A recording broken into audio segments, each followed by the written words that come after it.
Okay, there it goes. So I haven't uploaded the last two videos that I made yet. I got a video with an unboxing of one of the Masters of the WWE Universe figures, which was Braun Strowman. I think that's how you say his name. I know how to pronounce his name now, I think. I didn't know how to pronounce it during the video, so I made light of it. Not light of the dude's name, just light of the fact that I didn't know how to pronounce it. I'm not really that familiar with a lot of the modern wrestlers, so I'm not that familiar with him, unfortunately.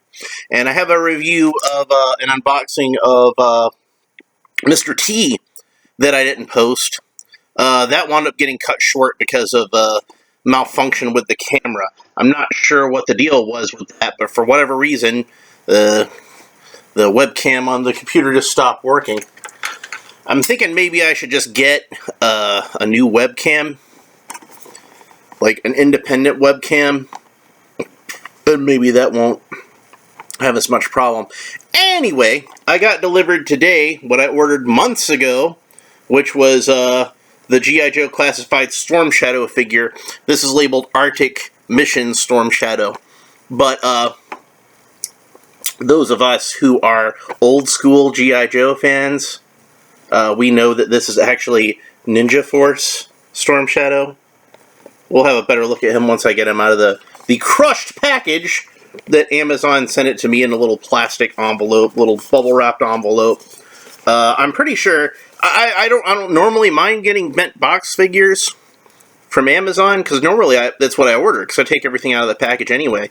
But this one I'm pretty sure I paid full price for, so I don't really appreciate that they sent me this batched up box, because what if I was a mint and box collector? They don't know.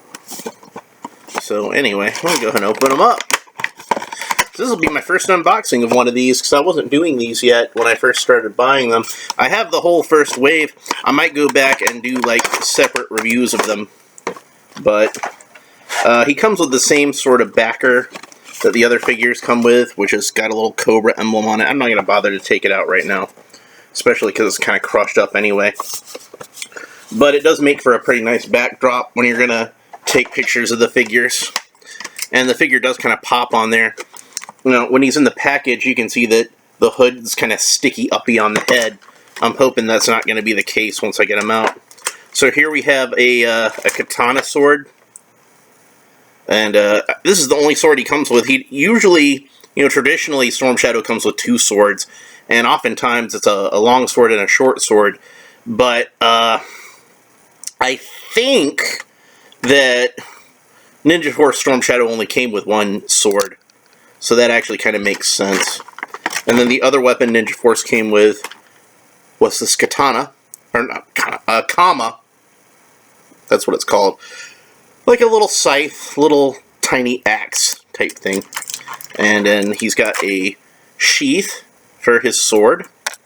And an arrow, one single arrow. Which is white, a little white arrow. And it's not too badly warped from the packaging, it's slightly warped. He has a grappling hook with a rope attached to it, which we see here. And I'm probably going to just leave the rope wound around there. I'm probably not going to take it loose, because I don't like having loose ropes hanging around. He has a bow, like an archery bow, not like a staff bow, with no string attached to it. But it does have little notches on there. So I suppose if you really wanted to, you could attach a string to it. But me, I think I'm just going to pretend like a string is on there, because it is a toy. You can use your imagination. And last but not least, as far as his accessories go, is a quiver, which Storm Shadow often has. Another pop-up for McAfee. I don't care. Leave me alone. The thing that bugs me about this is you can see that the quiver is filled with arrows that are gold, and this arrow is white. So really, this arrow should have been colored gold, or these arrows should have been colored white. Now, considering how this plastic is going to take paint a lot better than this plastic will, I'm thinking that means I'm going to have to paint these arrows white. That's what I think I'm going to have to do. The other thing is, this arrow is noticeably longer than the other arrows. I'll try to hold it so, like, you see at the top, it's even. Put it against my bald head so you can see a little better, but you can see the arrow head sticking out of what would be the bottom of the quiver if it were actually in it. So this quiver should technically be about a 1/4 of an inch longer, give or take, maybe a little bit more. And like with Snake Eyes, he's got a backpack peg on the sword and a backpack peg on the quiver, and there's also a hole on the quiver so you can stick the sword sheath onto the quiver. So let's see. We're gonna get Storm Shadow himself out of the package, and I don't notice any of those annoying little rubber bands or twist ties or anything like that, so Stormy just comes right out. For those of you who don't know, Storm Shadow is my favorite G.I. Joe character of all. So if somebody asks me, like, who's my favorite G.I. Joe, you know, then I think, well, maybe Roadblock or Snake Eyes or Scarlet. Flint, he's a cool one. Clutch. Clutch was an old-time favorite of mine. I like Clutch an awful lot. If you ask me who's my favorite Cobra, you know, I start to lean towards, like, you know, obviously Cobra Commander, Destro, the Baroness, the Zartan. But Storm Shadow, he's a different kettle of fish, because he's not really, even though he's technically been a member of both teams, he's not really strictly, like, I don't see him as being, like, really one or the other. He's his own guy. He's on his own side. He's out to find who killed his uncle. That was his main motivation.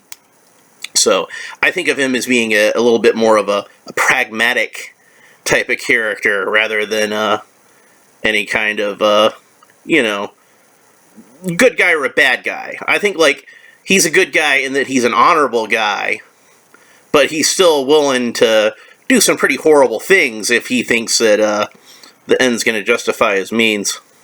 So, but that's kind of what I like about the character, is he's a little bit gray like that. So I was able to smash the hood onto his head a little better, and I think that a lot of people have pointed out that this hood looks a lot like Assassin's Creed, so they call him like an Assassin's Creed knockoff. But you know what I say is that Assassin's Creed looks an awful lot like Storm Shadow. Because Storm Shadow came out in the 80s, dude. Assassin's Creed came out, like, what, like 2000, I don't know, 2008, 2009, sometime around there. But, I don't know, I'm not, like, a big video game guy, sorry. But yeah, I was able to mash it on there. I'm gonna go take off the hood, because it is removable. It showed pictures of it like that. And, this is a good head sculpt. You don't normally think of Storm Shadow as having a black mask like this, but since it's the Ninja Force version, he did have a black mask with the white hood over it. I'm figuring what's going to happen is that they're going to eventually do a more traditional color scheme of Storm Shadow with this mold. And there might even be, trying to remember, no, they didn't have them on the back of this one, they just had these red ninjas. But I'm pretty sure I've seen artwork of Storm Shadow in the style of the classified figures, but colored in a more traditional manner. So yeah, the color scheme on this is very much based on the Ninja Force version of Storm Shadow, with the black and white outfit. Also, the Hall of Fame figure used this same design, but only Storm Shadow would be the dude who's like, oh, I need an Arctic uniform, let me put some black onto it. This is a guy who runs around in an all-white costume all the time, and he goes into the Arctic, puts black on his outfit. I kind of have this idea that maybe Storm Shadow kind of wears conspicuous outfits because it's a little more challenging. He's just so damn good that he doesn't want to be unfair. So okay. So I'm going to put the quiver onto the back with the sword in the sheath, and I think what you're supposed to do, how these are usually set up, at least on the 3 3/4 inch figures, is you have the arrows on one side and you have the sword on the other side. And I guess you can do this however you feel is best. I think Storm Shadow should be ambidextrous. Like, kind of like with Batman, like, even if he wasn't naturally ambidextrous, he would train himself to be ambidextrous, because, you know, you never know when you might have to use your left hand or your right hand or whatever. And his grip is pretty tight. This plastic's a little bit stiff on the hand, but I think I can get the arrow in there. So since I have the arrow in this, or the bow, I have the bow in this hand. His thumb doesn't quite want to wrap around it. And since I have the bow in this hand, I think I'm going to swap the angle of these. There we go. So now he can reach back into his quiver to pull an arrow. That's a pretty cool pose. These figures are really well articulated, so you can get them into pretty much any kind of pose you want to. Let's see if we can get him into a good pose as if you were actually shooting the arrow. This is always kind of tricky for me. So let's see. He's got his hands molded in like a way like he's holding a gun, which really is how you want a G.I. Joe to be, because, you know, you might want him to hold a gun. But in this case, since he's, you know, shooting an arrow, it would probably be better if we could fit the arrow in between the... I think he can do it better on this one. Let's try that, because I don't know if I'm going to be able to... There's a little bit more room on this hand, so we're going to have him hold the bow in his other hand. Hold the bow in his right hand. We'll do it that way. This one seems even more stiff than the other one. Sorry, I'm not centered. Let me try to center that a little bit better. And I keep looking at the time down at the bottom, because I don't want to get cut off like my Mr. T video got cut off. My Mr. T video, when that loads up, it's going to be missing the part where I read the comic, which is unfortunate because I laughed so hard at that comic book, and it was a really genuine moment. And I think it would have been something that you, as the viewer, would have enjoyed, seeing me laugh that hard at something like that. But that's showbiz! Alright, so unfortunately, his articulation is slightly hindered by these shoulder pads, which, while they are nice looking, somewhat hinder the articulation, and that is unfortunate. I don't like having my articulation hindered. So I can fit the arrow right behind the fletchings fairly easily into the hand. It stays in there pretty well. I'm impressed by that. So we can kind of, if we can move this hand around in just the right way. Oh, hey, look at that. Look at that. That looks pretty awesome.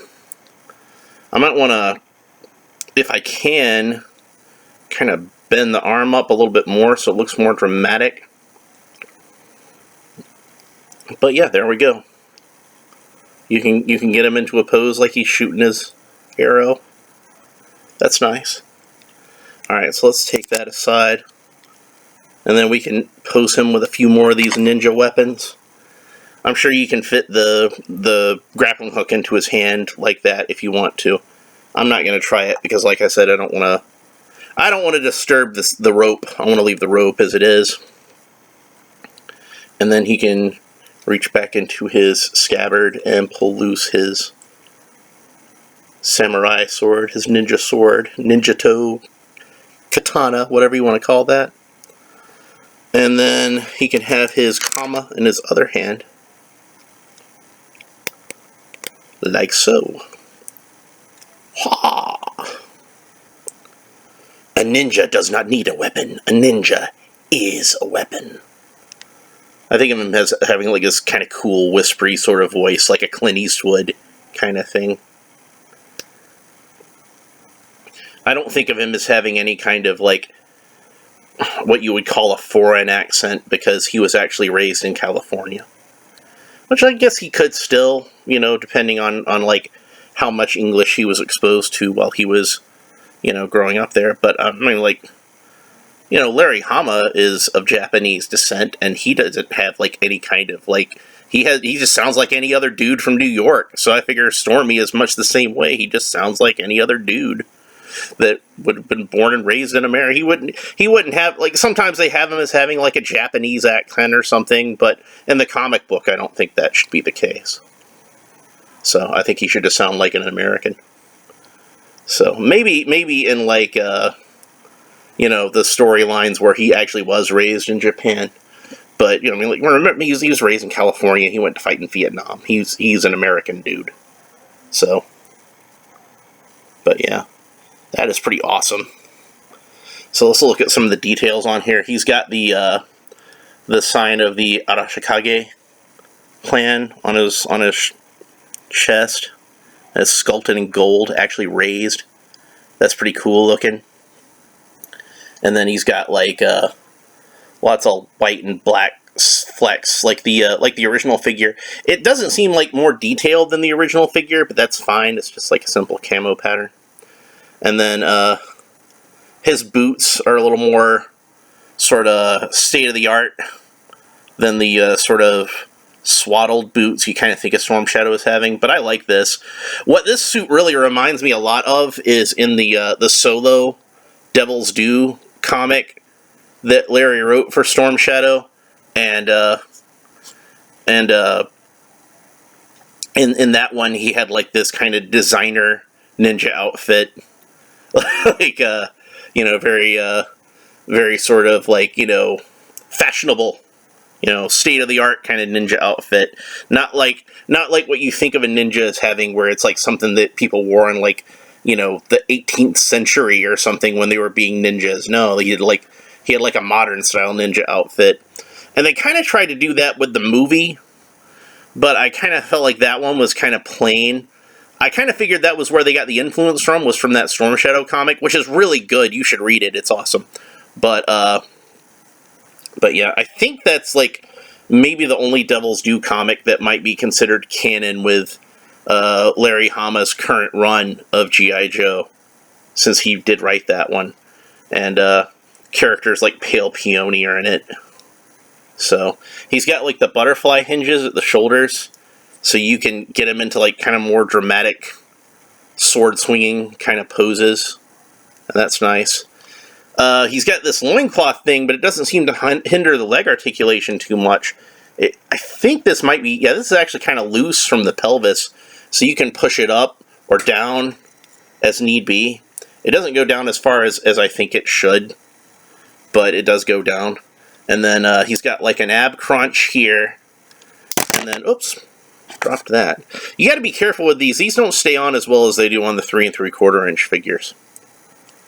I think they needed a bigger peg on these, but that ship has sailed. And then he's got like the same sort of like almost sort of ball jointed thing going on at the waist, which is reminiscent of like the 80s G.I. Joes. So he's a pretty awesome figure. I'm glad to finally have him. I don't have enough Cobras, and even though technically this is him when he's in his G.I. Joe phase, not when he's in his Cobra phase. Like, you could still have him stand with the Cobra figures, and it would work. It would make sense. So, and he doesn't have any kind of Cobra insignia on him. It's all the Arashikage symbol. So you could have him stand with your Joes or your Cobras. He could be a good guy Stormy or a bad guy Stormy. It doesn't really matter. Now, technically, I think they were trying to intend this to be a bad guy because, he's got the Cobra symbol on the package. But like I said, those of us who are in the know, those of us who remember, this is a good guy outfit for Stormy. So, but that doesn't mean you couldn't use it as a bad guy if you wanted to. Probably what I'll do is I'll probably stand him with the villains, because the only villain I have right now is Destro. And hopefully I'll get Cobra Commander soon, and at least then I can have 3 bad guys. And God, when that Zartan figure comes out, I want that Zartan figure so bad. He looks so cool. I want the Baroness figure, but like she's just too expensive because she comes on that motorcycle, so, and I don't really like the motorcycle that much. And it's not like you can find any of that Target crap, because they did such a horrible job distributing that stuff and didn't order anywhere near enough. So I'm really hoping, I know the Cobra Trooper is getting re-released. I'm really hoping that Beachhead figure will get re-released, because that Beachhead figure was awesome, and I really want to get it. That was the one I wanted to get the most out of those. So, and hopefully they'll re-release that Baroness without the motorcycle, because I just don't want to buy the motorcycle. Anyway, that's pretty much it for this one. We'll talk to you next time. Bye.